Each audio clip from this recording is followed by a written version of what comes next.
You ask Tiger to solve. This deals with linear equations with one unknown. The final result is v equals 7. Let's solve it step by step. Simplify the expression. Group like terms.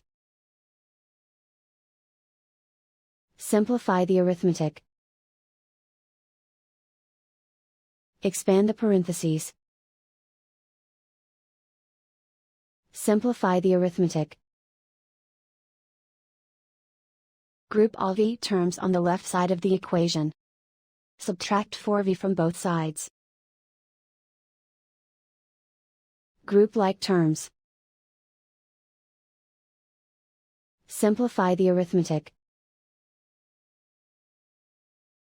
Group like terms. Simplify the arithmetic. Group all constants on the right side of the equation. Subtract 25 from both sides. Simplify the arithmetic.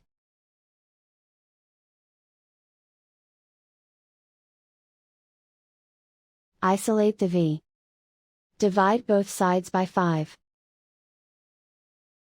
Simplify the fraction. Find the greatest common factor of the numerator and denominator. Factor out and cancel the greatest common factor.